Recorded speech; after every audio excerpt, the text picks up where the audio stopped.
എല്ലാവരും കേൾക്കുന്നു എന്ന് പൂർണ്ണമായിട്ടും വിശ്വസിക്കുന്നു. ഒരിക്കൽ കൂടി ഈ ആ, പാഠപഠനത്തിലേക്ക് ആ, മിസ്റ്റർ ആൻഡ് മിസ്സിസ് കുരുവിള ആ, മാന്യ ആ, ഫാമിലിയോടുകൂടി നിങ്ങൾ എല്ലാവരെയും സ്വാഗതം ചെയ്തുകൊള്ളുകയാണ്. ഇവിടെ മാഡം, സാധാരണ നമ്മൾ ആ, ഗാന ശുശ്രൂഷ എല്ലാ യുവജനങ്ങൾ എടുക്കാറുണ്ട്. മാഡം പറഞ്ഞപ്പോൾ രണ്ട് യുവതികൾ വന്ന് പാട്ടുപാടിയതിൽ വളരെയധികം സന്തോഷമുണ്ട്.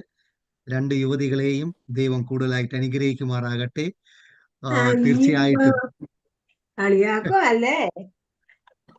ഞാൻ അങ്ങനെ അമ്മിണിയമ്മയെ കളിയാക്കത്തില്ലല്ലോ. അമ്മിണിയമ്മ എപ്പോഴും എന്റെ മുൻപിൽ അമ്മിണിയമ്മ എപ്പോഴും യുവതിയാണ്. ആ, കുഴപ്പമില്ല. ഓക്കെ, തീർച്ചയായിട്ടും ആ, ദൈവം അങ്ങനെ തന്നെ എൽ- ഇരിക്കട്ടെ. എല്ലാവരെയും ഒരിക്കൽ കൂടി ദൈവം അനുഗ്രഹിക്കുമാറാകട്ടെ. നമ്മളിപ്പോൾ ഏഴാമത്തെ പാഠമാണ് ഇന്ന് ധ്യാനിക്കുവാൻ പോകുന്നത്. വിശ്വസിക്കുന്നവർ ഭാഗ്യമുള്ളവർ. ഇന്ന് കർത്താവായ യേശു ക്രിസ്തുവിനെ നമ്മൾ ഹൃദയം തുറന്ന് വിശ്വസിച്ചു കഴിഞ്ഞാൽ ഇന്നത്തെ രാത്രി മുതൽ നമ്മൾ ഭാഗ്യമുള്ളവരാകുന്നു എന്ന് കർത്താവായ യേശു ക്രിസ്തു പറയുകയാണ്. ഇതുവരെയും നിങ്ങൾ വിശ്വസിച്ചിട്ടില്ല എന്ന് ഞാൻ പറയുന്നില്ല. ഇതുവരെയും ആ വിശ്വാസത്തിന്റെ പുറത്താണ് നിങ്ങൾ ഇവിടെ വന്നുകൂടിയിരിക്കുന്നത്. എന്നാൽ ഇന്ന് നാം ഈ പാഠം പഠിക്കുമ്പോൾ അല്ലെങ്കിൽ ധ്യാനിക്കുമ്പോൾ നമ്മൾ കർത്താവായ യേശു ക്രിസ്തുവിനെ വിശ്വസിക്കുന്ന അടിസ്ഥാനം, യേശു ക്രിസ്തുവിനെ വിശ്വസിക്കുന്നതിന്റെ അടിസ്ഥാനം കുറച്ചും കൂടി ബലപ്പെടുവാൻ പോകുകയാണ്. അപ്പോൾ നമ്മുടെ വിശ്വാസ ജീവിതത്തിന് ഒരു ചെറിയ വ്യതിയാനം, ക്രിസ്തുവിലേക്കുള്ള വ്യതിയാനം നമുക്ക് കുറച്ചും കൂടി വരുവാൻ പോകുകയാണ്. അതിനാൽ നമുക്ക് പ്രാർത്ഥനയോടുകൂടി നമ്മൾ നമ്മുടെ പാഠങ്ങൾ നമുക്ക് പഠിക്കാവുന്നതാണ്. നമുക്ക് ലഭിച്ചിരിക്കുന്ന മനപ്പാഠവാക്യം യോഹന്നാന്റെ സുവിശേഷം 20-ാം അധ്യായം അതിന്റെ 29-ാമത്തെ വാക്യം. യോഹന്നാന്റെ സുവിശേഷം 20-ാം അധ്യായം അതിന്റെ 29-ാമത്തെ വാക്യം. അവിടെ യേശു അവനോട്, നീ എന്നെ കണ്ടതുകൊണ്ട് വിശ്വസിച്ചു, കാണാതെ വിശ്വസിച്ചവർ ഭാഗ്യവാന്മാർ എന്ന് പറഞ്ഞു. നമുക്ക് ഒരു നിമിഷം പ്രാർത്ഥിക്കാം. സ്വർഗീയ നല്ല പിതാവേ ദൈവമേ, ഈ രാത്രിയിൽ കർത്താവായ യേശു ക്രിസ്തുവിലേക്കുള്ള വിശ്വാസം നമ്മുടെ ജീവിതത്തിൽ ഒരു പടി കൂടെ ദൈവമേ ബലപ്പെടുത്തുവാൻ ഇന്ന് ദൈവം അടിയങ്ങളെ പരിശുദ്ധാത്മാവിനാൽ നിറയ്ക്കണമേ. എല്ലാം യേശു ക്രിസ്തുവിൻ നാമത്തിൽ തന്നെ, ആമേൻ. ഇവിടെ കർത്താവായ യേശു ക്രിസ്തു ഒരു വ്യക്തിയോട് പറയുകയാണ്, നീ എന്നെ കണ്ടതുകൊണ്ട് വിശ്വസിച്ചു, കാണാതെ വിശ്വസിച്ചവർ ഭാഗ്യവാന്മാർ എന്ന് പറഞ്ഞു. ഈ കാണാതെ വിശ്വസിച്ചവർ നമ്മൾ ഓരോ വ്യക്തികളെയും കൂടെ ചേർത്താണ് കർത്താവായ യേശു ക്രിസ്തു പറഞ്ഞിരിക്കുന്നത്. എന്നാൽ ഇവിടെ യേശു ക്രിസ്തു ആരെയാണ് നീ എന്ന് അഭിസംബോധന ചെയ്യുന്നത്? ആരെയാണ് അഭിസംബോധന ചെയ്യുന്നത്? തോമസിനെ. യെസ്, തോമസിനെയാണ് ഇവിടെ അഭിസംബോധന ചെയ്യുന്നത്. എന്തിനാണ് തോമസിനെ ഇപ്രകാരം പറഞ്ഞു എന്നത് നമ്മുടെ പാഠഭാഗത്തിന്റെ ഒരു ഭാഗമായതുകൊണ്ട് ആദ്യമേ ഞാൻ പറയുന്നില്ല. എന്നാൽ മനപ്പാഠവാക്യത്തിൽ നിന്ന് തന്നെ ഒരു കാര്യം പൂർണ്ണമായിട്ടും ഞാനും നിങ്ങളും, പ്രിയ മാതാപിതാക്കളും ഞാനും നിങ്ങളും എല്ലാവരും ഭാഗ്യവാന്മാർ എന്ന് കർത്താവായ യേശു ക്രിസ്തു നമ്മളെ കുറിച്ച് സാക്ഷ്യപ്പെടുത്തുകയാണ്. ഇവിടെ യേശു ക്രിസ്തുവിനെ കണ്ട തോമസിൻ വിശ്വസിച്ചു എന്ന് പറയുന്നു. തോമസെ, നീ എന്നെ കണ്ടതുകൊണ്ട് നീ എന്നെ വിശ്വസിച്ചു എന്ന് തോമസിനോട് കർത്താവായ യേശു ക്രിസ്തു, അദ്ദേഹത്തിനോട് കർത്താവായ യേശു ക്രിസ്തു പറയുകയാണ്. എന്നാൽ നമ്മോട് പറയുന്നു, കാണാതെ വിശ്വസിച്ചവർ ഭാഗ്യവാന്മാർ. ഇവിടെ തോമസിനോട്, തോമസെ, നീ കണ്ടതുകൊണ്ട് വിശ്വസിച്ചു, നീ ഭാഗ്യവാൻ എന്നിവിടെ പറയുന്നില്ല. നീ കണ്ടതുകൊണ്ട് വിശ്വസിച്ചു. എന്നാൽ കാണാതെ വിശ്വസിച്ച നമ്മൾ, അല്ലെങ്കിൽ കാണാതെ വിശ്വസിച്ചു കൊണ്ടിരിക്കുന്ന നമ്മൾ, കാണാതെ ഇനി വിശ്വസിക്കുവാൻ പോകുന്ന നമ്മൾ ഭാഗ്യവാന്മാർ എന്ന് കർത്താവായ യേശു ക്രിസ്തു പറയുകയാണ്. എന്തുകൊണ്ടാണ് അപ്രകാരം പറഞ്ഞത്? ചെറിയ സിമ്പിൾ, വലിയ ഒരു മർമ്മമല്ല. എന്നാൽ ഇത് നമ്മുടെ മാനുഷിക രീതിയിൽ ചിന്തിച്ചാൽ ചെറിയൊരു കാര്യം തന്നെയാണ്. എന്തുകൊണ്ടാണ് ഇവിടെ കാണാതെ വിശ്വസിച്ചവർ ഭാഗ്യവാന്മാർ എന്ന് കർത്താവായ യേശു ക്രിസ്തു പറയുന്നു?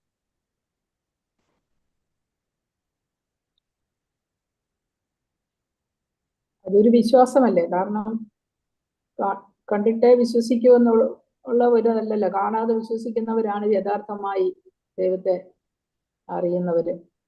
കണ്ടിട്ടേ വിശ്വസിക്കുന്ന പറയുന്ന ചിലരുണ്ട്, പക്ഷെ കാണാതെ വിശ്വസിക്കുന്ന. അതൊരു എന്നാൽ വേറൊരു ഭാഗത്തിൽ പറയുന്നത് you taste and see how I good to you, അതായത് എന്നെ രുചിച്ചറിയുക എന്ന് പറയുന്നു.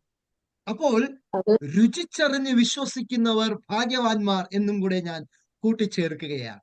ഇവിടെ യേശുക്രിസ്തുവിന്റെ അത്ഭുതവും യേശുക്രിസ്തുവിന്റെ കൂടെ നടന്ന് യേശുക്രിസ്തുവിനെ കണ്ട് വിശ്വസിച്ചവരാണുള്ളത്. എന്നാൽ യേശുക്രിസ്തുവിനെ കാണാതെ നമ്മൾ യേശുക്രിസ്തുവിനെ വിശ്വസിച്ചിരിക്കുകയാണ്. അപ്പോൾ ഇന്ന് നമ്മുടെ വിശ്വാസത്തെ തുലാസിൽ വെച്ചിരിക്കുകയാണ്. അവിടെ ബെൽസസർ രാജാവിന്റെ ജീവിതത്തെ തുലാസിൽ വെച്ച് നോക്കിയപ്പോൾ അവിടെ എന്താണ് സംഭവിച്ചത്? അവിടെ എന്താണ് പറഞ്ഞത്? കുറവുള്ളവനായി കണ്ടിരിക്കുന്നു എന്ന് പറഞ്ഞു. എനിക്കൊരു തമാശ പറയുവാനുണ്ട്. നമ്മുടെ മൈൻഡൊക്കെ ഒന്ന് ഫ്രഷ് ചെയ്യുവാനാണ് ഞാൻ ആ തമാശ നിങ്ങളടുത്ത് പറയുന്നത്. ഇവിടെ പപ്പയും മമ്മിയും നോക്കിയിരുന്ന ഒരു സഭയുണ്ട്. പപ്പ വീണ സമയത്ത്, ആക്സിഡന്റ് ആയ സമയത്ത് പിന്നെ മമ്മിയാണ് നോക്കിയെടുത്ത് നടത്തിയിരുന്നത്. അപ്പോൾ 23 ദിവസത്തെ കൺവെൻഷൻ, 24 ദിവസത്തെ കൺവെൻഷൻ, ഇങ്ങനെയെല്ലാം വയ്ക്കും. അപ്പോൾ പാസ്റ്റർ സെൽവമണി, വൈസ് സെൽവമണി അവിടെ ഒന്ന് പ്രസംഗിക്കുകയാണ്. പുള്ളിക്കാരന് മുൻപേ, അതായത് പപ്പ ഇരുന്ന സമയത്ത് പോയ പുള്ളിക്കാരൻ സൗത്ത് കേരള സെക്ഷന്റെ യൂത്ത് ഡയറക്ടറായി ഇരിക്കുന്ന ഒരു മേഖല, സെക്രട്ടറി ആയിരിക്കുന്ന സമയമാണ്. അപ്പൊ പുള്ളിക്കാരൻ വന്ന് പ്രസംഗിക്കുകയാണ്. അപ്പോൾ യേശുക്രിസ്തുവിന്റെ ക്രൂശി മരണ സമയത്തുള്ള പ്രസംഗമാണ്. ബൈബിൾ വായിക്കുവാൻ അവിടെ നമ്മുടെ ഡീക്കൻ മൈക്ക് എടുത്ത് വെച്ചിട്ടുണ്ട്, പുൽപ്പിറ്റിൽ ഇരിക്കുകയാണ്, ബൈബിളും ഇങ്ങനെ വെച്ചുകൊണ്ടിരിക്കുകയാണ്. അപ്പോൾ നമ്മുടെ വൈസ് സെൽമോണി സാർ, അദ്ദേഹം യേശുക്രിസ്തുവിന്റെ ക്രൂശി മരണത്തിൽ അവസാനമായി എന്താണ് പറഞ്ഞത് എന്നിങ്ങനെ, യേശുക്രിസ്തു ക്രൂശിൽ കിടന്ന് എന്താണ് പറഞ്ഞത് ഇങ്ങനെ ചോദിച്ചപ്പോൾ ഡീക്കൻ മൈക്കെടുത്ത് മെനെ മെനെ തെക്കേ ഊർഫാസി, യേശുക്രിസ്തു ക്രൂശിൽ കിടന്ന് പറഞ്ഞ വാക്ക് ഏതാണെന്ന് ചോദിച്ചപ്പോൾ ഡീക്കന് മാറിപ്പോയി, മെനെ മെനെ തെക്കേ ഊർഫാസീൻ എന്നാണ് പറഞ്ഞത്. പെട്ടെന്ന് സെൽമോണി സാറും സ്റ്റക്കായി പോയി. ഇനി ഞാൻ പറഞ്ഞതാണോ, ഞാൻ ചിന്തിക്കുന്നതാണോ തെറ്റ്? അപ്പോ എനിക്ക് ഈ ഒരു ഭാഗം വന്നപ്പോൾ അത് ഓർമ്മ വന്നതാണ്. അത് ഞാനൊന്ന് പറഞ്ഞതേ ഉള്ളൂ. അപ്പോൾ ബെൽസസർ രാജാവിന്റെ ആ സമയത്ത് തന്റെ ജീവൻ തുലാസിൽ വെച്ചതുപോലെ ഇന്ന് നമ്മുടെ വിശ്വാസം നാം തന്നെ തുലാസിൽ തൂക്കി നോക്കുകയാണ്. സ്വർഗത്തിൽ തൂക്കി നോക്കുന്നുണ്ട്. എന്നാൽ ഇതൊരു സെൽഫ് അസസ്മെന്റ്, അതായത് നമ്മളെ തന്നെ നമ്മൾ ശോധന ചെയ്യുന്ന ഒരു സമയം. നമ്മുടെ വിശ്വാസത്തെ നാം ഇതാ തുലാസിൽ നോക്കി കാണുവാൻ പോകുകയാണ്. കാരണം നാം ഇതുവരെയും കണ്ടിട്ടില്ലാത്തതായ കർത്താവായ യേശുക്രിസ്തുവിനെ നമ്മുടെ പൂർവികന്മാർ പറഞ്ഞു കേട്ടതിന്റെ അടിസ്ഥാനത്തിൽ, നാം ദൈവവചനത്തിൽ നിന്നും പഠിച്ച അടിസ്ഥാനത്തിൽ, അതിന് പുറമെ നാം അനുഭവിച്ച അടിസ്ഥാനത്തിൽ ഞാൻ ക്രിസ്തുയേശുവിലെ വിശ്വാസത്തിൽ നാം അടിസ്ഥാനമായിട്ട് ഉറച്ചിട്ടുണ്ടോ എന്ന് നമ്മളെ തന്നെ ശോധന ചെയ്യുവാൻ പോവുകയാണ്. ഇവിടെ പറയുന്നത് കർത്താവായ യേശു ക്രിസ്തുവിനെ അനേക വ്യക്തികൾ പറഞ്ഞു, ഇതാ റബ്ബി. ഒരു വ്യക്തി കുരുടനായിരുന്നു, കണ്ണ് കാഴ്ച കൊടുത്തപ്പോൾ ഇവൻ തന്നെ ദൈവപുത്രൻ എന്ന് പറഞ്ഞു. ഓരോ അടയാളങ്ങളും അത്ഭുതങ്ങളും കാണിച്ചതിന് ശേഷമാണ് ദൈവപുത്രൻ എന്ന് അവർ കണ്ട് വിശ്വസിച്ചു പറയുന്നത്. ഇവിടെ നമ്മൾ നോക്കുമ്പോൾ നിക്കോദീമസ് അവിടെ വന്നിട്ട് കർത്താവായ യേശുക്രിസ്തു കാണിച്ച ഓരോ അത്ഭുതങ്ങളും അടയാളങ്ങളും അതേപോലെ തന്നെ ദൈവവചനം പഠിച്ചിട്ട് വന്ന് ചോദിക്കുകയാണ്, അങ്ങാണോ നമ്മൾ കാത്തിരിക്കുന്ന, അല്ലെങ്കിൽ അബ്രഹാം പിതാവ് പറഞ്ഞതുപോലെ കാത്തിരിക്കുന്ന നമ്മുടെ സൃഷ്ടാവും നമ്മുടെ രക്ഷിതാവും? അപ്പോൾ ഇങ്ങനെ ഓരോ സമയവും റബ്ബി എന്നും ഗുരുവെന്നും അത്ഭുതകരമെന്നും ദൈവത്തിന്റെ പുത്രനെന്നും മശിഹ എന്നും പറഞ്ഞ് കണ്ട് വിശ്വസിച്ച ജീവിതങ്ങൾ നമുക്ക് ദൈവത്തിന്റെ വചനത്തിലൂടെ വായിക്കുവാൻ കഴിയുന്നുണ്ട്. എന്നാൽ നമ്മുടെ വിശ്വാസം, ക്രിസ്തുവേശുവിലുള്ള നമ്മുടെ വിശ്വാസം ഏതിൽ നിന്നും നമ്മൾ തുടങ്ങുന്നു, അല്ലെങ്കിൽ നമ്മുടെ വിശ്വാസം അടിസ്ഥാനമാക്കുന്ന പ്രധാന ഘടകം ഏതാണ്? നമ്മൾ ക്രിസ്തുവേശുവിൽ വിശ്വസിക്കുന്നു എന്ന് പറയുന്ന പ്രധാന ഘടകം ഏതാണ്? എന്റെ അപ്പൻ വിശ്വസിച്ചിരുന്നു, ഞാനും അതുപോലെ വിശ്വസിക്കുന്നു. എന്റെ അമ്മ വിശ്വസിച്ചിരുന്നു, ഞാനും അതുപോലെ വിശ്വസിക്കുന്നു. ഞാൻ സഭയിൽ ചേർന്നതിന് ശേഷം എനിക്ക് അനേക അത്ഭുതങ്ങളും അടയാളങ്ങളും രോഗസൗഖ്യവും ധനവും അനേക മാനവും എനിക്ക് ഭൂമിയിൽ നിന്ന് ലഭിച്ചു. അതുകൊണ്ട് ഞാൻ വിശ്വസിക്കുന്നു. പല രീതിയിലും നമ്മൾ ക്രിസ്തുവിനെ വിശ്വസിക്കുന്നത് തെറ്റല്ല. എന്നാൽ നമ്മൾ ആ വിശ്വാസം ഉറപ്പിക്കുമ്പോൾ, ആ വിശ്വാസം നമ്മൾ ഏതിലേക്ക് ഉറപ്പിക്കുന്നു, ഏത് അടിസ്ഥാന പ്രകാരമാണ് നാം ഉറപ്പിക്കേണ്ടത്? അതായത് അതിനെ നോർമലായിട്ട് പറയുകയാണെങ്കിൽ, കർത്താവായ യേശു ക്രിസ്തു ഞാൻ ഈ ജീവിക്കും കാലം എന്നെയും എന്റെ കുടുംബത്തെയും നോക്കിക്കൊള്ളും, അതിന്റെ അടിസ്ഥാന പ്രകാരമാണോ നാം വിശ്വസിക്കേണ്ടത്? അല്ലെങ്കിൽ എന്റെ ആരോഗ്യം, എനിക്ക് അസുഖം വന്നിരുന്നാലും എന്റെ ആരോഗ്യത്തോടുകൂടെ ദൈവം കാത്തുകൊള്ളും, അതിന്റെ അടിസ്ഥാന പ്രകാരമാണോ വിശ്വസിക്കേണ്ടത്? എന്റെ വിദ്യാഭ്യാസം ക്രിസ്തു നോക്കിക്കൊള്ളും എന്നതാണോ പ്രധാന അടിസ്ഥാനം? നമ്മളുടെ ക്രിസ്തുവേശുവിലുള്ള നമ്മളുടെ വിശ്വാസത്തിന്റെ പ്രധാന അടിസ്ഥാന ഘടകം ഏതാണ്? നമുക്ക് ഞായറാഴ്ചത്തെ ഭാഗത്തേക്ക് നോക്കാം. അബ്രഹാമിലേക്ക് തിരിഞ്ഞു ചിന്തിക്കുക. ആരും തിരിഞ്ഞു നോക്കേണ്ട ആവശ്യമില്ല. നമ്മൾ പിന്നിലേക്ക് നമ്മുടെ ചിന്ത കൊണ്ടുപോയാൽ മതി. അബ്രഹാമിലേക്ക് തിരിഞ്ഞ് ചിന്തിക്കുക. എന്തുകൊണ്ടാണ് അബ്രഹാമിലേക്ക് നമ്മൾ ചിന്തിക്കേണ്ടത്?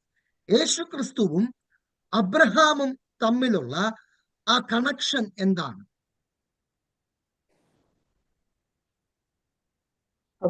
ദൈവം പറഞ്ഞ ആ വാക്കുകൾ അബ്രഹാം സംശയം കൂടാതെ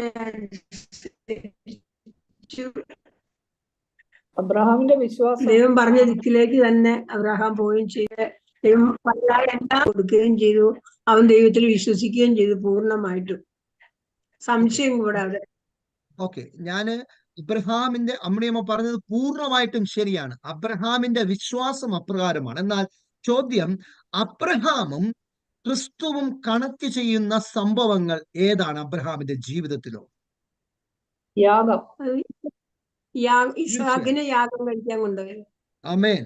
അവിടെ ആ ഒരു വിശ്വാസമാണ് നമുക്ക് ഇന്ന് വേണ്ടത്.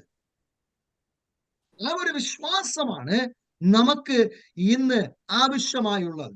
ഇസഹാക്കിനെ യാഗമർപ്പിക്കുവാൻ പോകുന്നതും കർത്താവായ യേശു ക്രിസ്തുവിൽ നാം അടിസ്ഥാനപരമായിട്ട് നാം ബലപ്പെടുത്തേണ്ട വിശ്വാസവും എന്ന വിഷയത്തെക്കുറിച്ച് സംസാരിക്കുകയാണെങ്കിൽ നമുക്ക് ഇന്ന് രാത്രി മുഴുവനും സംസാരിച്ചു കൊണ്ടിരിക്കാം. എന്നാൽ ഇന്ന് നമുക്ക് അരമണിക്കൂറേ ഉള്ളൂ. അതുകൊണ്ട് കുറച്ച് സമയത്തേക്ക് നമുക്ക് അതിനെക്കുറിച്ച് സംസാരിക്കാം. അബ്രഹാമിനോട് തന്റെ മകനെ യാഗം കഴിപ്പിക്കുവാൻ പോകുമ്പോൾ അബ്രഹാമിന് അതുവരെ ഭൗമികമായി നഷ്ടപ്പെടുന്ന വിശ്വാസം എന്തൊക്കെയാണ്? ആത്മീയമായി അബ്രഹാം നേടിയെടുത്ത വിശ്വാസം എന്താണ്? ഭൗമികമായി അബ്രഹാം ചിന്തിച്ചുകൊണ്ടിരുന്ന വിശ്വാസത്തിന് മുകളിൽ ആത്മീയമായിട്ടുള്ള വിശ്വാസം ബലപ്പെടുത്തിയത് എന്താണെന്ന് നമുക്ക് നോക്കാൻ പോവുകയാണ്. ഇന്ന് ഒരു മകൻ നമുക്ക് ജനിച്ചു എങ്കിൽ ആ മകനെ കൊണ്ട് മകനെ നമ്മൾ വളർത്തുമ്പോഴും ആ മകൻ ഓരോ കാര്യങ്ങൾ ചെയ്യുമ്പോഴും നമ്മളുടെ സന്തോഷം എപ്രകാരമാണ്, നമ്മൾ ആ മകനിൽ വെച്ചിരിക്കുന്ന വിശ്വാസം എപ്രകാരമാണെന്ന് നോക്കി. ഇന്ന് മകൻ മാത്രമല്ല, മകളും അപ്രകാരമാണ്. ഞാൻ എന്നെ വളർത്തിയപ്പോൾ ഞാന് 10ാം ക്ലാസ്സിൽ ഇല്ല പ്ലസ് ടുവിൽ ഇങ്ങനെ എന്റെ റിസൾട്ടിന് വേണ്ടി കാത്തിരിക്കുകയാണ്. അന്ന് നമുക്ക് ഇന്റർനെറ്റ് വഴിയാണ് റിസൾട്ട് നേടേണ്ടത്. അപ്പൊ പപ്പ റിസൾട്ട് നോക്കാൻ പോയിരിക്കുകയാണ്, ഞാൻ വെയിറ്റ് ചെയ്ത് നിൽക്കുകയാണ്. അപ്പൊ റിസൾട്ട് ഒക്കെ വളരെ സന്തോഷത്തോടെ വരികയാണ്. അപ്പൊ ഞാൻ ചിന്തിച്ചു, ഞാൻ ഒരുപക്ഷെ പാസ്സായിരിക്കും. പപ്പ വന്ന് എൻ്റെ അടുത്ത് പറഞ്ഞു, മോനെ നീ 2 വിഷയത്തിൽ മാത്രമേ തോറ്റിട്ടുള്ളൂ എന്ന്. എന്നിട്ട് അവിടെ ഉള്ള എല്ലാവർക്കും പായസം വെച്ചു കൊടുത്തിട്ട് എന്റെ മോൻ 2 വിഷയത്തിൽ മാത്രമേ തോറ്റിട്ടുള്ളൂ, അതിൽ പരം നാണക്കേട് എനിക്ക് അവിടെ വന്നിട്ടില്ല. അപ്പോൾ പപ്പയെടുത്ത് ഞാൻ ചോദിച്ചു, പപ്പ എന്തിനാണ് ഇപ്രകാരം ചെയ്തതെന്ന് ചോദിച്ചു കഴിഞ്ഞാൽ പപ്പ പറയുന്നത്, എന്റെ ഭാഗം ഞാൻ ക്ലിയർ ചെയ്തു, ഇനി നിന്റെ ഭാഗം നീ ക്ലിയർ ചെയ്യും. അപ്പോൾ നമ്മുടെ അപ്പന്മാരെന്ന് പറയുന്നത് നമ്മളിൽ അധികമായിട്ടുള്ള വിശ്വാസം വെക്കുന്നവരാണ്. അല്ലെങ്കിൽ ഒരു മകൾ നമുക്ക് ജനിക്കുമ്പോൾ മകനിൽ നമ്മൾ അധികമായിട്ടുള്ള വിശ്വാസം വെക്കും. അവിടെ പറയുകയാണ്, ഈ മകൻ നമ്മളെ നമ്മളെ നോക്കും വൃദ്ധകാലത്ത്. ഞാൻ മമ്മിയെ നല്ലതുപോലെ നോക്കുന്നുള്ളത് കൊണ്ടാണ് മമ്മിയുടെ അനിയത്തിയുടെ വീട്ടിൽ ഞാൻ വിട്ടേച്ച് പോയിരിക്കുന്നത്. അപ്പോൾ അങ്ങനെ പല രീതിയിലുമുള്ള കാര്യങ്ങൾ ഇവിടെ മാതാപിതാക്കൾ ചിന്തിക്കും. അതേപോലെ തന്നെ അബ്രഹാമിന് കർത്താവായ യേശു ക്രിസ്തു ആരാണെന്നും യേശു ക്രിസ്തു നമുക്ക് വേണ്ടി സൃഷ്ടാവ്, നമുക്ക് വേണ്ടി യാഗമായി തീരുമെന്നും അബ്രഹാമിന് നല്ലതുപോലെ അറിയാമായിരുന്നു. എന്നാൽ അബ്രഹാമിന് ചുറ്റും ജീവിക്കുന്നവർ അവരിപ്പോഴും ഉൽപ്പത്തിയുടെ ഒരു വാക്യം തെറ്റായി ധരിച്ചുകൊണ്ടിരിക്കുകയായിരുന്നു. അവിടെ സ്ത്രീയോട് പറഞ്ഞു, നിന്റെ സന്തതി ഒരു രക്ഷകനായി തീരും, നിന്റെ സന്തതി പാമ്പിന്റെ തല തകർക്കും. അത് ഹാബേൽ മുതൽ പല വ്യക്തികളും ചിന്തിക്കുന്നത് സ്ത്രീയിൽ നിന്നും ജനിച്ച ഏതെങ്കിലും ആ ഒരു സന്തതി ചിലപ്പോൾ ഇതായിരിക്കും. അപ്പോൾ അബ്രഹാമിന്റെ പുത്രൻ ഇസഹാക്കും ആ ഒരു വാഗ്ദത്ത സന്തതി ആയിരിക്കും എന്ന് അന്നത്തെ അബ്രഹാമിനോട് കൂടിയുള്ളവർ ചില സംശയങ്ങൾ ഉണ്ടായിരുന്നു. അപ്പോൾ ഇവിടെ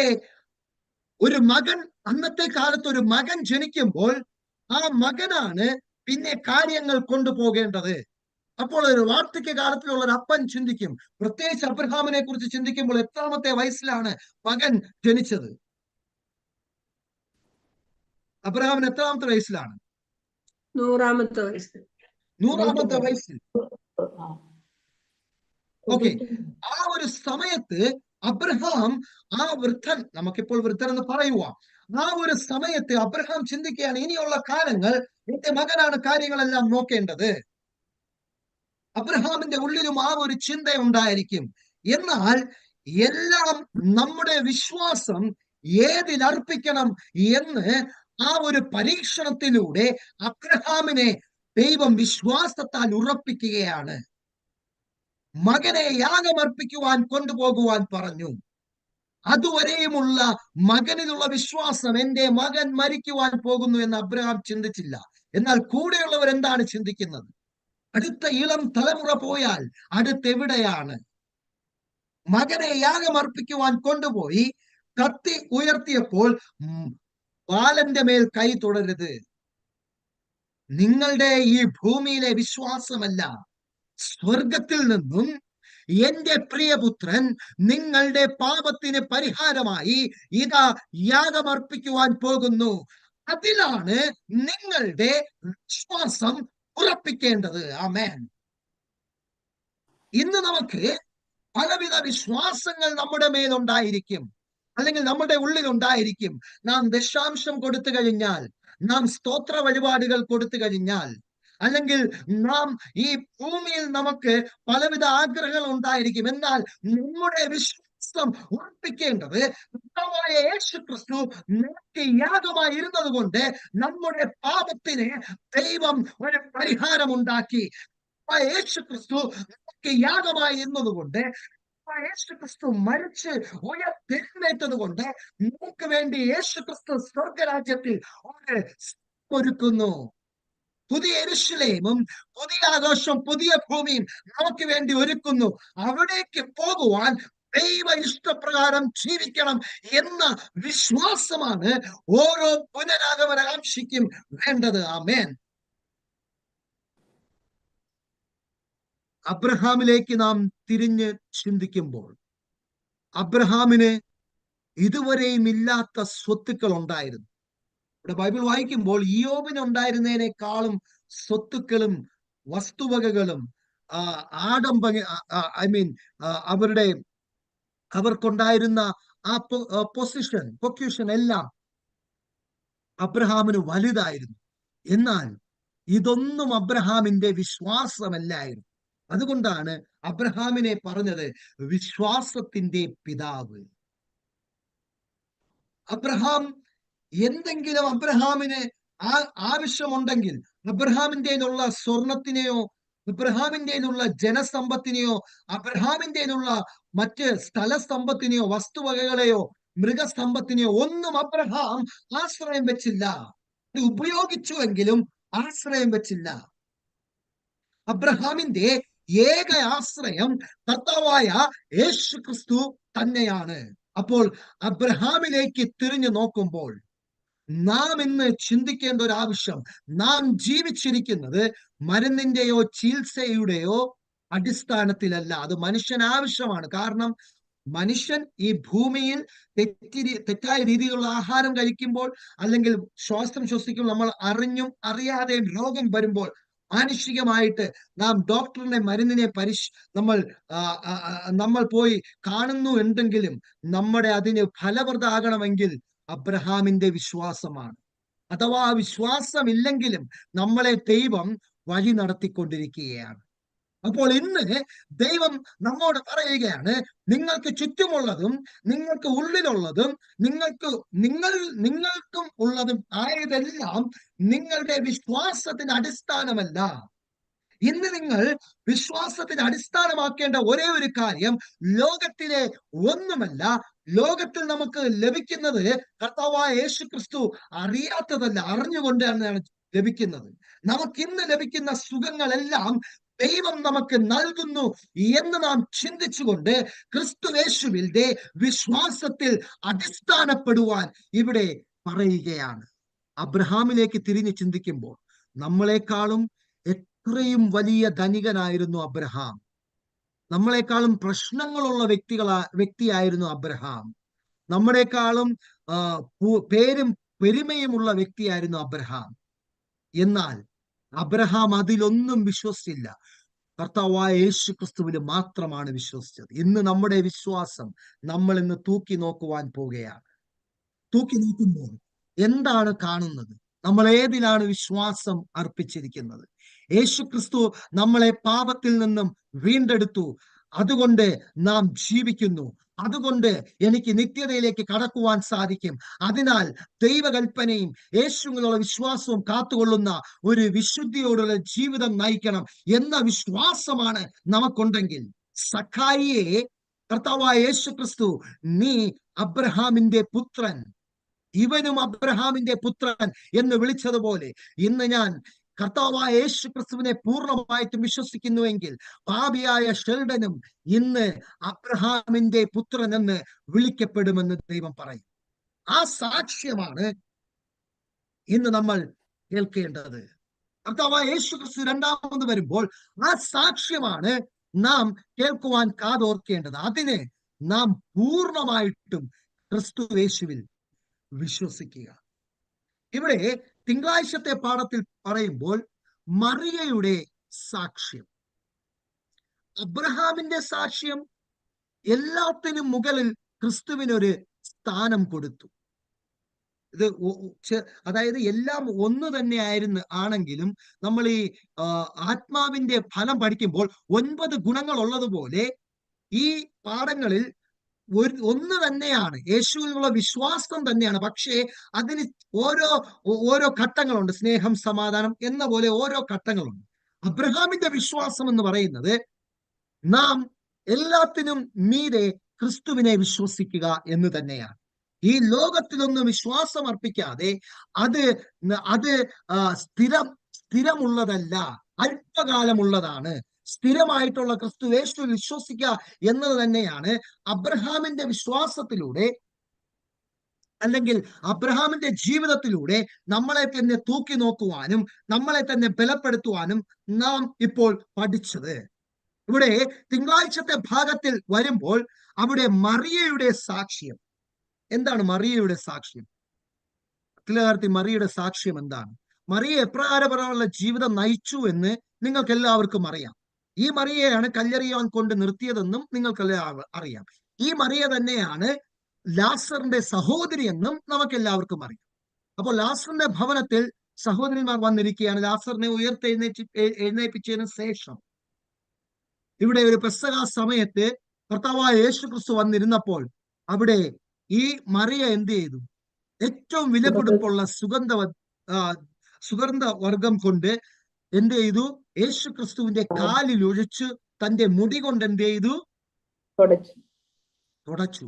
അതായത് ഏറ്റവും വിലപിടിപ്പുള്ള വസ്തു ഏറ്റവും സൗന്ദര്യമാകുന്ന വസ്തു. അതായത് അന്ന് അവരുടെ മുഖത്തെക്കാളും മുഖത്തിനോടനുബന്ധിച്ച് സ്ത്രീകൾ മുടിയെയും അഴകായിട്ട് കണ്ടുകൊണ്ടിരുന്നു. കാരണം അവർ മുടിയോടുകൂടിയാണ് ഇടുന്നത്. അപ്പോൾ ആ മുടിയും സ്ത്രീകളുടെ അഴകായി, മുഖത്തിന് എത്രമാത്രം അഴകുണ്ടോ അതുപോലെ മുടിക്കും അത്രമാത്രം അഴക് ഉണ്ടായിരിക്കണമെന്ന് സ്ത്രീകൾ ഇന്നും അപ്രകാരമാണ് എന്ന് ഞാൻ വിശ്വസിക്കുന്നു. അപ്രകാരം സ്ത്രീകൾ ചിന്തിച്ചിരുന്നു. അപ്പോൾ ഏറ്റവും വിലപിടിപ്പുള്ള ആ ഒരു പെർഫ്യൂം, ആ ഒരു സുഗന്ധവർഗവും ഏറ്റവും സൗന്ദര്യമേറിയതുമായ വസ്തു കൊണ്ട് കർത്താവായ യേശു ക്രിസ്തുവിന്റെ പാദപീഠത്തിൽ കഴുകുന്നു. ഇവിടെ അബ്രഹാം കർത്താവായ യേശു ക്രിസ്തുവിനെ വീണ്ടെടുപ്പുകാരനും രക്ഷകനുമായി അബ്രഹാം സ്വീകരിച്ചു, വിശ്വസിച്ചുവെങ്കിൽ മറിയ ഇവിടെ കർത്താവായ യേശു ക്രിസ്തുവിനെ വിജയിച്ച രാജാവായി അവിടെ സുഗന്ധവർദ്ധം കൊണ്ട് ആ കാൽപാദങ്ങളിൽ അങ്ങ് നമ്മുടെ രാജാവാകുന്നു എന്ന് പറഞ്ഞ് തലമുടി കൊണ്ട് അവിടെ തുടയ്ക്കുകയാണ്. കാരണം യേശു ക്രിസ്തു എപ്പോഴും ദൈവവചനം പറയുമ്പോൾ മറിയ ചെവിയോട് കേൾക്കും. മറിയയ്ക്ക് അറിയാമായിരുന്നു യേശു ക്രിസ്തു ഇവിടെ മരിച്ചു ഉയർത്തെഴുന്നേറ്റ് നമ്മുടെ രാജാവാകുവാൻ പോകുന്നു എന്ന്. കർത്താവായ യേശു ക്രിസ്തു കല്ലറയ്ക്കൽ ഇരിക്കുമ്പോൾ ഈ സുഗന്ധവർഗം കൊണ്ട് വെക്കാമല്ലോ, എന്താണ് പ്രയോജനം? അതിനേക്കാളുമുള്ള വിശ്വാസം നോക്കുക. വിശ്വാസം. യേശു ക്രിസ്തു മരിച്ച് കല്ലറയ്ക്കലായി ഉയർത്തെഴുന്നേറ്റില്ല. അതിനു മുൻപുള്ള വിശ്വാസം, അത് മറിയയുടെ കാണാത്ത വിശ്വാസമാണ്. അബ്രഹാം വർഷങ്ങൾക്ക് മുമ്പ് യേശു ക്രിസ്തുവിന്റെ ക്രൂശി മരണത്തിന് മുൻപ് യേശു ക്രിസ്തു നമുക്ക് ക്രൂശിൽ മരിക്കുവാൻ പോകുന്നു എന്ന് കാണാത്ത വിശ്വാസത്തിന്റെ പിതാവായിരുന്നു. മറിയ ഇവിടെ യേശു ക്രിസ്തു മുൻപിലിരിക്കുമ്പോൾ യേശു ക്രിസ്തു മരിച്ച് മൂന്നാം നാൾ ഉയർത്തെഴുന്നേറ്റ് നമ്മുടെ രാജാവാകും എന്ന് കാണാതെ വിശ്വസിച്ചു. അവിടെ യേശു ക്രിസ്തുവിന് പ്രഥമ സ്ഥാനം കൊടുത്തു. ഇവിടെ നമ്മൾ നോക്കുമ്പോൾ അബ്രഹാം എല്ലാ കാര്യത്തിലും യേശു ക്രിസ്തുവിനെ പ്രഥമ സ്ഥാനത്ത് വെച്ചു. ഇവിടെ മറിയ പുകഴ്ത്തുന്നതിൽ യേശു ക്രിസ്തുവിന് പ്രഥമ സ്ഥാനം കൊടുത്തു. നമ്മൾ പലപ്പോഴും പുകഴ്ത്താറുണ്ട് നമ്മുടെ കഴിവുകളെയോ അല്ലെങ്കിൽ നമുക്ക് ലഭിച്ച വിദ്യാഭ്യാസത്തിന്റെ ഡിഗ്രിയുടെ പെരുപ്പമോ അല്ലെങ്കിൽ കസാരയുടെ പെരുപ്പമോ നമ്മുടെ പ്രവൃത്തിയുടെ പെരുപ്പമോ നമ്മൾ പുകഴ്ത്താറുണ്ട്. നമുക്ക് ലഭിക്കുന്ന എന്തും നമ്മൾ യേശു ക്രിസ്തുവിനെ ആണോ ആദ്യം പുകഴ്ത്തുന്നത് എന്ന് ചിന്തിക്കുക. അബ്രഹാം പിതാവ് വർഷങ്ങൾക്ക് ശേഷം ക്രൂശിൽ മരിക്കുവാൻ പോകുന്ന ആ കർത്താവായ യേശു ക്രിസ്തുവിനെ കാണാതെ വിശ്വസിച്ചു. മറിയ യേശു ക്രിസ്തു മരിച്ച് ഉയർത്തെഴുന്നേൽക്കുന്നതിന് മുമ്പ് കാണാതെ വിശ്വസിച്ചു. കർത്താവായ യേശു ക്രിസ്തു ഇതൊക്കെ ചെയ്തുവെങ്കിൽ ഞാൻ ഇതാ വേഗം വരുന്നു എന്ന് ആ രണ്ടാം വരവ് കാണാതെ തന്നെ നാം യേശു ക്രിസ്തുവിനെ വിശ്വസിക്കണം. ആമേൻ.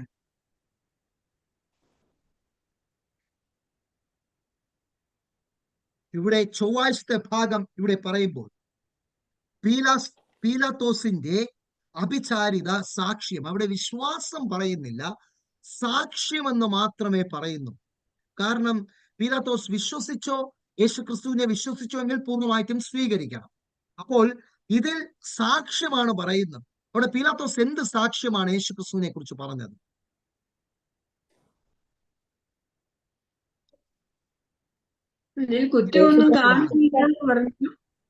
എന്താ?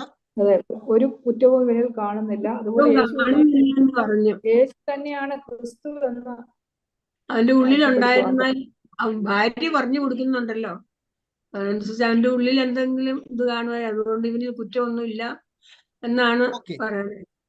ഇവിടെ സാക്ഷ്യപ്പെടുത്തുകയാണ്, ഇവനിൽ ഞാൻ കുറ്റമൊന്നും കാണുന്നില്ല എന്ന് സാക്ഷ്യപ്പെടുത്തുകയാണ്. ഈ ഒരു ഭാഗത്തെ ഞാനൊരു പ്രത്യേക രീതിയിൽ നിങ്ങളോട് സംസാരിക്കുവാൻ ആഗ്രഹിക്കുകയാണ്. കർത്താവായ യേശു ക്രിസ്തു പറഞ്ഞിരിക്കുന്നത്, മരത്തോട് ഇങ്ങനെയാണെങ്കിൽ ഉണങ്ങിയ മരത്തോട് എപ്രകാരമായിരിക്കുമെന്ന് പറയുകയാണ്. അതിനുശേഷം കർത്താവായ യേശു ക്രിസ്തു പറയുകയാണ്, ഞാൻ അവസാനത്തോളം നിങ്ങളോട് കൂടെ ഉണ്ടാകുമെന്ന് പറയുകയാണ്. ഇവിടെ പിതാവായ ദൈവത്തിന്റെ ഇഷ്ടപ്രകാരം ജീവിച്ച കർത്താവായ യേശു ക്രിസ്തുവിനെ ത്യാഗവും ക്രൂശിമരണവും കൊടുത്തപ്പോൾ അവിടുത്തെ ഈ നേതാവ് പറയുന്നത്, ഇവനിൽ ഞാൻ കുറ്റമൊന്നും കാണുന്നില്ല. ഇവിടെ ഈ മഗ്ദലക്കാരത്തി മറിയ മാനസാന്തരപ്പെട്ടതിന് ശേഷമുള്ള കർത്താവിനെ സ്വന്തം രക്ഷിതാവായും എന്റെ രാജാവായും എന്ന് സ്വീകരിച്ചതുപോലെ അബ്രഹാം പിതാവിനെ എന്റെ രക്ഷകനായി സ്വീകരിച്ചതുപോലെ നാമും സ്വീകരിച്ച് ദൈവ ഇഷ്ടപ്രകാരം ജീവിക്കുമ്പോൾ നമ്മളെയും ക്രൂശിക്കുവാൻ പലരുണ്ടായിരിക്കും, നമ്മളെയും തെറ്റു പറയുവാൻ പലരുണ്ടായിരിക്കും, നമ്മളെയും ഒറ്റപ്പെടുത്തുവാൻ പലരുണ്ടായിരിക്കും. പക്ഷേ നമ്മളിൽ കുറ്റം കണ്ടുപിടിക്കുവാൻ സാധിക്കില്ല. ആമേൻ. ആ ഒരു വിശ്വാസമാണ് ഇന്ന് നമ്മളിൽ തൂക്കി നോക്കുവാൻ ദൈവം പറഞ്ഞിരിക്കുന്നത്. ഒരു വിശ്വാസമാണ് ഇന്നത്തെ രാത്രി നേടിയെടുക്കുവാൻ ദൈവം നമ്മളിൽ ആഗ്രഹിക്കുന്നത്. അബ്രഹാമിനെ പോലെ മറിയെ പോലെ നാം കർത്താവായ യേശു ക്രിസ്തുവിനെ വിശ്വസിച്ച് പ്രാർത്ഥനാ ജീവിതം നയിക്കുമ്പോൾ നമ്മൾ യേശു ക്രിസ്തുവിനെ പച്ചമരത്തോട് അങ്ങനെയെങ്കിൽ ഉണങ്ങിയ മരമായ നമ്മളോട് പലവിധമായിട്ടുള്ള ബുദ്ധിമുട്ടുകൾ ഉണ്ടാകും. നമ്മുടെ സഭക്കാർ നമ്മളെ തള്ളിപ്പറയും, വീട്ടുകാർ തള്ളിപ്പറയും, നമ്മുടെ അയൽവാസികൾ തള്ളിപ്പറയും, നമ്മുടെ കൂടെയുള്ളവർ നമ്മളെ തള്ളിപ്പറയും, കുടുംബത്തിലുള്ളവർ തള്ളിപ്പറയും. പക്ഷേ അവർക്ക് നമ്മളിൽ കണ്ടുപിടിക്കുവാൻ സാധിക്കില്ല. വെറും ആരോപണം മാത്രമേ ഉണ്ടായിരിക്കത്തുള്ളൂ. ആ ഒരു വിശ്വാസമാണ് ഇന്ന് നമുക്ക് വേണ്ടത്. ആ ഒരു വിശ്വാസം അടിസ്ഥാനം നൽകുവാനാണ് കർത്താവായ യേശു ക്രിസ്തു അന്ത്യനാളിൽ പരിശുദ്ധാത്മാവിനെ നൽകുമെന്ന് പറഞ്ഞിരിക്കുന്നത്. ആ ഒരു വിശ്വാസം ഇന്ന് നമ്മളുടെ ഇടയിൽ ആവശ്യമായിട്ടുണ്ട്. ഇവിടെ തോമസിന്റെ സാക്ഷ്യം എല്ലാവർക്കും അറിയാം. തോമസ് എന്താണ് പറഞ്ഞത്? ഞാൻ അവന്റെ 2 കരത്തിൽ തൊട്ട് വിലാപ്പുറത്തുള്ള മുറിവിൽ ഞാൻ വിരലിട്ടതിന് ശേഷമേ തൊട്ട് നോക്കിയാലേ എനിക്ക് ഞാൻ വിശ്വസിക്കുള്ളൂ എന്ന് പറഞ്ഞു. കർത്താവായ യേശു ക്രിസ്തു അതിനെ എന്ത് ചെയ്തില്ല, തടസ്സപ്പെടുത്തില്ല. ഇവിടെ യേശു ക്രിസ്തു അപ്പോഴാണ് പറഞ്ഞ, നമ്മൾ മനപ്പാഠവാക്യം പറയുന്നത് എന്താണ് പറയുന്നത്? നീ എന്നെ കണ്ടതുകൊണ്ട് വിശ്വസിച്ചു, കാണാതെ വിശ്വസിക്കുന്നവർ ഭാഗ്യവാന്മാർ. ഒരിക്കലും ക്രിസ്തു അങ്ങനെ തെറ്റ് പറയുന്നില്ല. കാരണം നമ്മളെല്ലാരും പലപ്പോഴും പല മേഖലയിൽ ശിശുക്കളാണ്. പലപ്പോഴും നമ്മൾ ചിന്തിക്കും, ദൈവമേ നീ ഉണ്ടോ? എനിക്ക് എന്തിനാണ് ഈ കഷ്ടങ്ങളെല്ലാം വരുന്നത്? ഞാൻ പലപ്പോഴും പ്രാർത്ഥിക്കുന്ന സമയത്ത് അങ്ങനെ ഞാൻ തുറന്നു പറയുന്നതിന് എനിക്ക് കുഴപ്പമില്ല. പലപ്പോഴും ചില ബുദ്ധിമുട്ടുകൾ വന്നപ്പോൾ ഞാൻ കണ്ണ് നിറഞ്ഞ് ഞാൻ, ദൈവമേ അങ്ങ് ഉണ്ടോ, എന്നെ കാണുന്നുണ്ടോ എന്ന് ഞാൻ പ്രാർത്ഥിച്ചിട്ടുണ്ട്. പലപ്പോഴും നമ്മൾ ശിശുക്കളായിരിക്കുമ്പോൾ നമ്മൾ കണ്ട് ചില കാര്യങ്ങൾ അനുഭവിച്ച് മനസ്സിലാക്കണം എന്ന് ചിന്തിക്കുന്നത് നല്ലതാണ്. എന്നാൽ അനുഭവിക്കാതെ മനസ്സിലാക്കി വിശ്വസിക്കുന്നത് ഭാഗ്യവാന്മാരാണ്. പിന്നെയുള്ള നമ്മുടെ ആദ്യ നൂറ്റാണ്ടിലെ നമ്മളുടെ പൂർവ്വ പിതാക്കർ, നമ്മുടെ സഭയിലുള്ള വിശ്വാസികൾ, അവർ കർത്താവായ യേശു ക്രിസ്തുവിനെ ഒന്നും കണ്ടിട്ടില്ല. ദൈവത്തിന്റെ വചനം അവർ മനസ്സിലാക്കിക്കൊണ്ട് വിശ്വാസമർപ്പിച്ചു. ആയിരങ്ങൾ അവരുടെ രക്തം ചിന്തിയെന്ന് കാണുവാൻ സാധിക്കും. അത് കാണാത്ത യേശു ക്രിസ്തുവിനെ അവർ വിശ്വാസത്താൽ കണ്ടുകൊണ്ടാണ് അവർ ആ രക്തം ത്യാഗം അർപ്പിച്ചത്. ഇന്ന് നമ്മുടെ ജീവിതത്തിൽ ഇവിടെ തോമസിനെ പോലെയുള്ള പ്രവൃത്തികൾ, അത് തെറ്റെന്ന് ഞാൻ പറയുന്നില്ല. എന്നാൽ അത് പാല് കുടിക്കുന്ന അവസ്ഥയാണ്, കട്ടിയാഹാരം കുടിക്കുന്ന അവസ്ഥ എന്ന് പറയുന്നത്. ഹാനോക്കിനെ പോലെ ദൈവത്തോടു കൂടെ നടന്നു. ആദിമ നൂറ്റാണ്ടിലെ നമ്മളുടെ പൂർവ്വ പിതാക്കളെ പോലെ അവർ വിശ്വാസത്തെ മുറുകെ പിടിച്ച് നടന്നതുപോലെ നമ്മളിലും പാൽ നമ്മൾ കുടിക്കേണ്ട ആവശ്യമുണ്ട്. ആ സമയത്ത്, ചില സമയത്ത് നമ്മുടെ വിശ്വാസം നഷ്ടപ്പെട്ടു പോകുമ്പോൾ ദൈവം നമുക്ക് അടയാളം കാണിക്കും നമ്മുടെ ജീവിതത്തിലൂടെ. ചിലപ്പോൾ സാമ്പത്തിക ക്ലേശത്തിൽ നിന്ന് മാറുന്നതായിരിക്കാം, ആരോഗ്യം വീണ്ടെടുക്കുന്നതായിരിക്കാം, മറ്റു ചില സാഹചര്യങ്ങളുടെ ദൈവം നമുക്ക് അടയാളങ്ങൾ തരുന്നു. ഞാൻ ഉണ്ട് എന്നും എന്നിൽ വിശ്വാസമർപ്പിച്ചാൽ നിങ്ങൾക്ക് ആശ്വാസമുണ്ട് എന്നും. എന്നാൽ നമ്മൾ കാണാതെ ഇരിക്കുന്ന, അല്ലെങ്കിൽ നമുക്ക് കാണാതെ ഇരുന്നിട്ടും നമുക്ക് ദൈവം നൽകിയിരിക്കുന്ന വാഗ്ദത്ത പ്രകാരമുള്ള പുതിയ യെരൂശലേം നമുക്കുണ്ട് എന്ന് നാം പൂർണ്ണമായി വിശ്വസിച്ച് ജീവിക്കുകയാണെങ്കിൽ തീർച്ചയായിട്ടും നാം ഭാഗ്യമുള്ളവരാണ്. തോമസിനെ ദൈവം തടുത്തില്ല. ഓക്കെ, ചില സമയത്ത് നിങ്ങൾ ഉപവാസവും പ്രാർത്ഥനയും നിങ്ങളുടെ ആവശ്യങ്ങൾക്ക് എടുക്കുന്ന നല്ലതാണ്. നമ്മുടെ ആവശ്യങ്ങൾ ദൈവം നിറവേറ്റും. എന്നിരുന്നാലും ഉപവാസവും പ്രാർത്ഥനയും എടുക്കുന്നതൊക്കെ നല്ലത് തന്നെയാണ്. പക്ഷേ അതെടുത്ത് നിങ്ങൾ ആത്മീകമായിട്ട് നിങ്ങൾ മെച്യൂരിറ്റി വരുമ്പോൾ, അതായത് ആത്മീയമായിട്ട് പ്രായം എന്ന് പറയുന്ന പക്വത വരുമ്പോൾ, ആത്മീയമായിട്ടുള്ള പക്വത നിങ്ങളിൽ വരുമ്പോൾ, എന്റെ വിശ്വാസം ഉറപ്പിക്കുവാനുള്ള ഉപവാസ പ്രാർത്ഥനകൾ നമുക്കുണ്ടോ?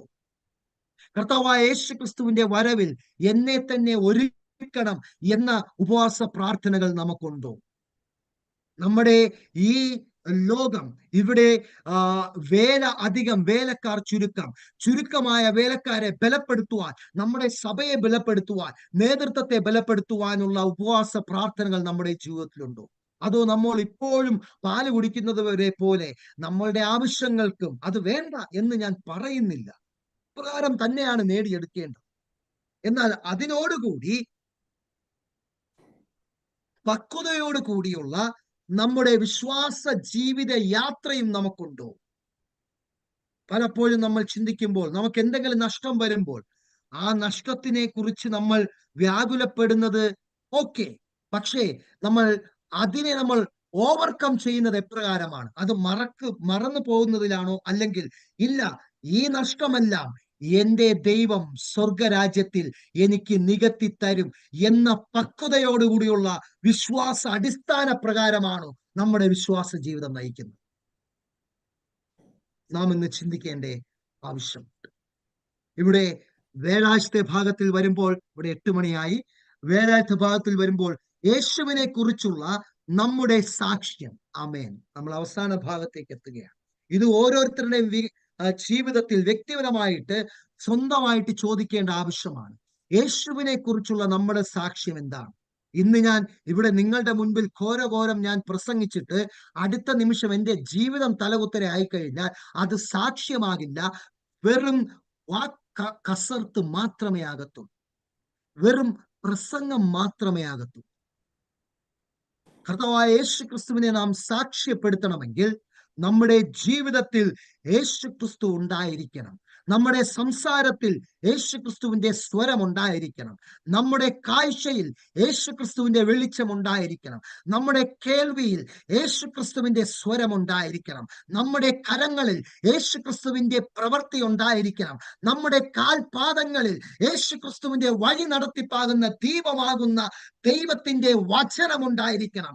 അതാണ് ഒരു യഥാർത്ഥ വിശ്വാസി എന്നും ദൈവകൽപ്പനയും യേശുവിനുള്ള വിശ്വാസവും കാത്തുകൊള്ളുന്ന വിശുദ്ധന്മാരെന്നും ഇതാ ഞാൻ നിങ്ങൾക്കുള്ള എന്ന വിശ്വാസത്തിന്റെ ഉടമയെന്നും ഇവിടെ പറയുന്നത്. എന്നെ കേൾക്കുന്ന ദൈവത്തിന്റെ ജനമേ, വിശ്വസിക്കുന്നവർ ഭാഗ്യമുള്ളവർ എന്ന പാഠത്തിന്റെ തലഭാഗം തുടങ്ങിയിട്ട് അവസാനം പറയുകയാണ്, യേശുവിനെ കുറിച്ചുള്ള നമ്മുടെ സാക്ഷ്യം എപ്രകാരമാണ്? വിശ്വസിക്കുന്നവർ ഭാഗ്യവാന്മാർ. ആ വിശ്വാസത്തോടു കൂടിയുള്ള സാക്ഷ്യമാണെങ്കിൽ നമ്മളും ഭാഗ്യവാന്മാരാണ്. ഇന്ന് നമുക്ക് നടന്നതെല്ലാം കർത്താവായ യേശു ക്രിസ്തു നമുക്ക് നടന്ന നല്ല പ്രവൃത്തികളെല്ലാം, കർത്താവായ യേശു ക്രിസ്തു നമുക്ക് ഈ ഭൂമിയിൽ നൽകിയ നന്മകളെന്നും നമുക്ക് നടന്ന എല്ലാ തീയതെല്ലാം നാം ആ പുതിയ യെരൂശലേമിൽ പോകുന്നതിന്റെ അടിസ്ഥാന പടിയുള്ള വിശ്വാസമാണെന്നും മനസ്സിലാക്കിക്കൊണ്ട് ദൈവകൽപ്പനയും യേശുവിനുള്ള വിശ്വാസവും കാത്തുകൊണ്ട് ജീവിച്ച് ക്രിസ്തുവേശുവിൽ പൂർണ്ണമായിട്ടും യേശുക്രിസ്തു തന്ന വാഗ്ദത്തം നമ്മൾ കാണാതെ വിശ്വാസ കണ്ണുകൾ കൊണ്ട് കണ്ട് അപ്രകാരം ജീവിക്കുന്നുവെങ്കിൽ തീർച്ചയായിട്ടും നാമും വിശ്വാസമുള്ളവർ, നാമും ഭാഗ്യവാന്മാർ. നമ്മുടെ സാക്ഷ്യത്തിന് ജീവൻ ഉണ്ടാകും. നമ്മുടെ സാക്ഷ്യത്തിന് എപ്രകാരം ജീവൻ ഉണ്ടാകും? അങ്ങനെയുള്ള സാക്ഷ്യത്തിൽ ആത്മാവിന്റെ ആ തിന്മയുടെ അനുഭവം വരുമ്പോൾ അതിൽ നിന്നും ജീവൻ മുളപ്പൊട്ട് വരും. അതിൽ ആത്മാവിന്റെ ഫലം കായ്ക്കും. ആ ഫലം 60ഉം 100ഉം മേനി വിളയും. ആമേൻ. അതിന് വിശ്വാസം അടിസ്ഥാനമായിരിക്കണം. നമ്മളിനി കാണുവാൻ ഉള്ള അനേക കാര്യങ്ങളും നമ്മുടെ പൂർവ്വപിതാക്കർ കാണാത്തത് വിശ്വസിച്ചു, അതെല്ലാം പിൻകാലത്ത് കണ്ടു. അത് നമുക്ക് ചരിത്രമായിരിക്കുകയാണ്. ഇത് നമ്മൾ അനുഭവിച്ചറിഞ്ഞുകൊണ്ട്, വായിച്ചറിഞ്ഞുകൊണ്ട് ഇനി കാണാൻ പോകുന്നതിനെ പുതിയ യെരൂശലേമും പുതിയ ആകാശവും പുതിയ ഭൂമിയും സ്വർഗരാജ്യവുമെല്ലാം കാണാൻ പോകുന്നതാണ്. ആ കാണാത്ത കാര്യങ്ങൾ നമുക്ക് ലഭിക്കുമെന്ന് ക്രിസ്തുയേശുവിൽ വിശ്വാസം ഉറപ്പിച്ചാൽ ഒരു നാൾ നമ്മൾ നോക്കുമ്പോൾ ആ സ്വർഗം പുസ്തക ചുരുൾ പോൽ ചുരുളുവാൻ പോകുകയാണ്. ആകാശം നോക്കുമ്പോൾ 1000 10,000 ദൂതന്മാരുമായി കർത്താവായ യേശു ക്രിസ്തു ഒത്ത നടുക്ക് വന്നിട്ട്, ഇവർ എന്റെ വിശ്വാസം കാത്തവർ, ഇവർക്കായല്ലോ ഞാൻ ഇവിടെ സ്ഥലമൊരുക്കിയിരിക്കുന്നത്. ഇവർ ആത്മാവിന്റെ ഫലം കാഴ്ചവർ, ഇവർ കണ്ണീരോടുകൂടി വിതച്ച് ആർപ്പോടിതാ കൊയ്ത്തു നടത്തി വന്ന് നിൽക്കുന്നു. നല്ലതും വിശ്വസ്തനുമായ ദാസനെ, ദാസിയെ എന്ന വിളി കേൾക്കുവാൻ സാധിക്കും. ആ ഒരു വിളി കേൾക്കുവാൻ ഓരോ ദിവസവും ക്രിസ്തുയേശുവിലുള്ള വിശ്വാസം പ്രാർത്ഥനയാലും ദൈവകൽപ്പനയാലും ജീവിതത്താലും നാം ബലപ്പെടുത്തുക. അപ്രകാരമായിരിക്കുവാൻ ദൈവം നമ്മളെ സഹായിക്കട്ടെ എന്ന പ്രാർത്ഥനയോടുകൂടി ഞാൻ എൻ്റെ വാക്കുകളെ ചുരുക്കുന്നു. നമുക്കൊരു നിമിഷം പ്രാർത്ഥിക്കാം. സ്വർഗീയ നല്ല പിതാവേ ദൈവം, വിശ്വസിക്കുന്നവർ ഭാഗ്യവാന്മാർ. ദൈവമേ, അടിയങ്ങൾ അപ്രകാരം ഭാഗ്യവാന്മാരായിരിക്കുവാൻ ക്രിസ്തുയേശുവിലുള്ള വിശ്വാസം അടിയങ്ങൾക്ക് ബലപ്പെടുത്തണം. എല്ലാം യേശു ക്രിസ്തുവിൻ നാമത്തിൽ തന്നെ. ആമേൻ. സ്തോത്രം. വളരെ